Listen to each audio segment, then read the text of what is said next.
So hello guys, welcome back to my channel. So ఈ వీడియోలో ఏంటంటే చాలా మందికి హెయిర్ ఎలా స్టైల్ చేసుకోవాలనేది క్లియర్ గా తెలీదు. సో దాని గురించి ఇన్ డీటెయిల్ నేను ఒక వీడియో చేస్తున్నాను ఇప్పుడు. బ్లో డ్రైయర్ వాడేస్తారు కానీ ఎంత హీట్ పట్టాలి, ఎలా వాడాలి అవేటి చాలా మందికి తెలీదు.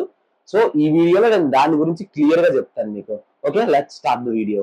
సో ఫస్ట్ ఏంటంటే హెయిర్ వాష్ చేసిన తర్వాత with shampoo and conditioner week కి 3 times మీరు హెయిర్ వాష్ చేసుకోవచ్చు హ్యాపీగా. 2 times with shampoo and 1 time with only conditioner. Shampoo వాడినప్పుడు shampoo and conditioner, third time only with conditioner అలా వాడుకోవచ్చు మీరు. అండ్ ఆఫ్టర్ హెయిర్ వాష్ లేదా ఏదైనా ఒక అకేషన్ ఉన్నప్పుడు ఫస్ట్ మీరు చేయాల్సింది ఏంటంటే ఆ హెయిర్ కున్న డ్రైనెస్ అండ్ ఆ ఫ్రిజీనెస్ పోవడానికి ఒక హెయిర్ సిరం తీసుకోవాలి. మీరు హెయిర్ సిరం తీసుకొని నీట్ గా రాసుకోవాలి. This one is a good one, streaks hair serum. ఇప్పుడు కూడా నేను హెయిర్ సిరం రాశాను, అందుకే నా హెయిర్ అటు ఇటు ఉండట్లేదు, గాలికి అది అటు ఇటు తిరుగుతుంది.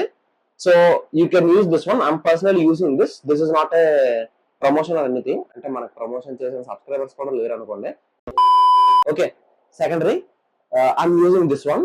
సో ఆఫ్టర్ దిస్ ఒక 10-15 minutes సెట్ అయిన తర్వాత హెయిర్ నీట్ గా ఇప్పుడు ఫ్రీగా ఉంది. అంటే షాంపూ వాష్ చేసిన తర్వాత ఇలా అనగానే ఆ రఫ్నెస్ ఆ ఫ్రిజీనెస్ అది తగులుతాయి కదా. జస్ట్ మీరు ఇలా హెయిర్ అంటే చాలు, ఏదో హెయిర్ ఊడిపోయి వచ్చేస్తున్నట్టు మీకు అనిపిస్తుంది కదా. సీరం వాడడం వల్ల ఫస్ట్ది మీ హెయిర్ కి స్ట్రెంత్ అనేది, కావాల్సిన మినరల్స్ అనేవి దొరుకుతుంది. సెకండ్ది ఆ ఫ్రిజీనెస్ అనేది పోతుంది మీకు. So I suggest using the serum. ఆ తర్వాత ఏం చెయ్యాలంటే this is called a heat protectant spray. ఇది ఏం చేస్తుందంటే మీరు బ్లో డ్రై చేసే ముందు first spray this overall your head.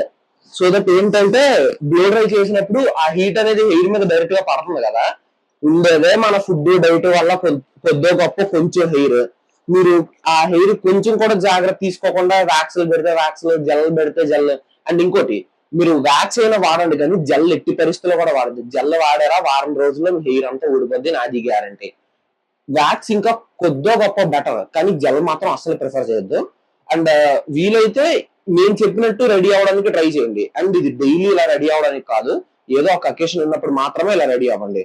So heat protectant అయితే నేను మొత్తం నా హెయిర్ అంతా అప్లై చేసుకున్నాను నీట్ గా. సో ఇప్పుడు ఏంటంటే నేను బ్లో డ్రై చేసినప్పుడు ఆ హీట్ అనేది నా హెయిర్ మీద పడినా సరే డ్యామేజ్ ఎఫెక్ట్ అనేది అంతగా ఉండదు, చాలా వరకు తగ్గిపోతుంది. ఇది వాడడం వల్ల main advantage.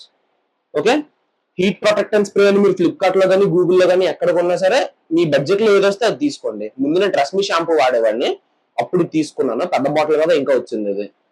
So so heat protectant మీరు రాసుకున్నారు కాబట్టి నెక్స్ట్ మీరు చేయాల్సింది ఏంటంటే దీన్ని హెయిర్ పొమేడ్ అంటారు.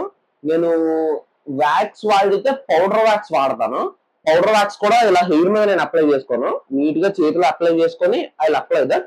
ఇది నేను పౌడర్ వ్యాక్స్ ఓన్లీ ఏదైనా ఒక పర్టికులర్ అకేషన్ ఉన్నప్పుడే వేసుకుంటాను, హోల్డ్ ఇంకా స్టిఫ్ గా ఉండాలి అన్నప్పుడు. బట్ ఇప్పుడు జనరల్ గా నార్మల్ గా వీడియోస్ రికార్డ్ చేయడానికి కాబట్టి I'm using this hair pomade the man company నుంచి. ఇది ఏంటంటే అంటే ఇది వ్యాక్స్ కన్నా కొంచెం మంచిది అని నేను విన్నాను.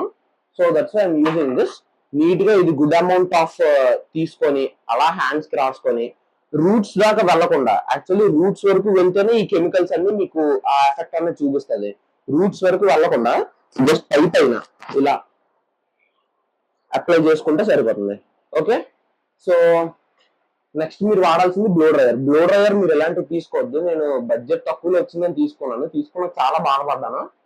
సో ఇలాంటివి మాత్రం తీసుకోవద్దు. మీకు temperature control and as well as nozzle ఇలా ఉన్నది కాదు, ఇలా థిన్ నాజిల్ ఉన్నది, నేను ఇక్కడ పక్కన పెడతాను, అలాంటి బ్లో డ్రైయర్ తీసుకోండి. అండ్ టెంపరేచర్ కంట్రోల్ మ్యాండేటరీగా ఉండాలి. Temperature control and as well as wind speed, ఈ రెండు మ్యాండేటరీగా ఉన్నవే తీసుకోండి. మంచి ఇన్వెస్ట్మెంట్, అంటే ఇది ఇప్పుడు నేను తీసుకున్నా నాకు సాటిస్ఫాక్షన్ లేదు, సో ఇలాంటివి కాకుండా మంచిది తీసుకోండి. అండ్ దీని నుంచి అయితే ఎక్స్ట్రీమ్ హీట్ వచ్చేస్తుంది లేదా ఎక్స్ట్రీమ్ కోల్డ్ వచ్చేస్తుంది, అంత అద్భుతమైనది అయితే కాదు. So I won't recommend this. కానీ బ్లో డ్రై తీసుకున్నప్పుడు మాత్రం మంచి తీసుకోండి blow dryer. So let start blow drying our hair now. So blow dry చేసేటప్పుడు ఏ కోమ్ పెడితే ఆ కోమ్ వాడద్దు. Use a round comb like this one. ఇది కూడా ఎప్పటికప్పుడు నీట్ గా క్లీన్ చేసుకుంటూ ఉండండి. సో ఫస్ట్ నేను హీట్ పెట్టేసి ఇలా స్లోగా చేస్తున్నాను.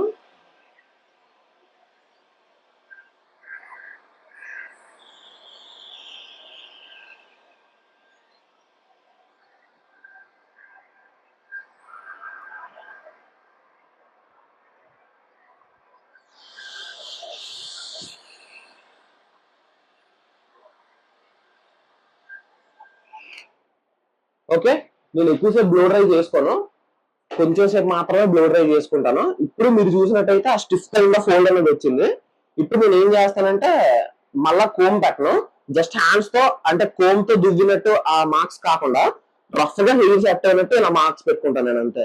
నెక్స్ట్ ఇంకొక విషయం నేను ఏం చెప్తానంటే బ్లో డ్రై డైలీ చేసుకోవద్దు. అది మీరు పొరపాటున చేసుకున్నా సరే హీట్ వేవ్ తో అస్సలు చేసుకోవద్దు, ఓన్లీ కోల్డ్ ఎయిర్ తోనే చేసుకోండి. కోల్డ్ ఎయిర్ తో మీరు రోజు చేసుకున్నా మీకు ప్రాబ్లం ఉండదు. తక్కువ స్పీడ్ లో పెట్టి కోల్డ్ ఎయిర్ తో చేసుకోండి, మరి ఎక్కువ స్పీడ్ కూడా పెట్టద్దు, మీ రూట్స్ ఏమైనా కొంచెం డెలికేట్ గా ఉంటే డ్యామేజ్ అయ్యే ఛాన్సెస్ ఉంటాయి. తక్కువ స్పీడ్ లో పెట్టుకొని వింగ్ స్పీడ్ కోల్డ్ ఎయిర్ తోనే మీరు డైలీ బ్లో డ్రై చేసుకోవచ్చు. అంటే మీరు రెగ్యులర్ గా హెడ్ వాష్ చేస్తున్నారు, మీరు యాక్టివ్ కైండ్ ఆఫ్ లైఫ్, మీకు స్వెట్ ఎక్కువ వస్తుంది అన్నప్పుడు కొంచెం 2 days ఒకసారైనా సరే మీరు హెయిర్ వాష్ చేస్తారు కదా.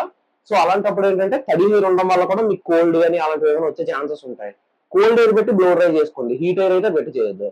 సో ఈ వీడియోలో మీకు హెయిర్ ఎలా స్టైల్ చేసుకోవాలని అర్థమైందని అనుకుంటున్నాను. అండ్ పౌడర్ వ్యాక్స్ గురించి చెప్పాను కదా, ఇది యాక్చువల్లీ జనరల్లీ హెయిర్ మీద ఇలా డైరెక్ట్ గా పెట్టేసి ఇలా తీసేసుకుంటారు కానీ చాలా మంది, నేను అలా ప్రిఫర్ చేయను. ఎందుకంటే ఎంత అమౌంట్ ఆఫ్ వ్యాక్స్ అనేది నా హెయిర్ మీద పడుతుందో నాకు తెలియదు కదా. సో కొంచెమే చేతిలోకి తీసుకొని నీట్ గా సేమ్ పొమేడ్ లాగానే మరి అలా రాసుకొని పొమేడ్ లాగా జస్ట్ ఇలా స్ప్రెడ్ చేసుకొని ఈవెన్ గా ఫింగర్ టిప్స్ కి ఇలా పై పైన ఇలా అంటాను అంతే. యాక్చువల్లీ పొమేడ్ కన్నా వ్యాక్స్ హోల్డ్ బాగుంటుంది, బట్ నాకెందుకో పొమేడ్ మంచిదేమో అనిపిస్తుంది. ఎందుకంటే నేను వ్యాక్స్ వాడాలంటే 2-3 days నా హెయిర్ అలానే ఉండిపోద్ది స్టిఫ్ గా, నేను హెయిర్ వాష్ చేయకపోతే ఇన్ కేసు. బట్ పొమేడ్ ఏంటంటే ఈ రోజు ఇప్పుడు నేను హెయిర్ స్టైల్ చేశానంటే ఈవినింగ్ కల్లా సెట్ అయిపోతుంది నాకు. అది రెండింటికి ఉన్న తేడా. సో ఈ వీడియో మీకు క్లియర్ గా నేను చెప్పానని అనుకుంటున్నాను. ఏమైనా డౌట్స్ ఉన్నా సరే ఖచ్చితంగా మెసేజ్ చేయండి. నేను హెయిర్ స్టైలింగ్ అది చేసుకున్నప్పుడు నాకు ఇవన్నీ ఎవరు చెప్పలేదు. మన అగ్గి ఆగస్ట్ సిరీస్ లో Day 5 ఇది 5th వీడియో. కంటిన్యూస్లీ మనకు 31 days 31 వీడియోస్ వస్తాయి. ఖచ్చితంగా ఛానల్ అయితే సబ్స్క్రైబ్ చేసుకోండి. Don't forget to like, share and thank you.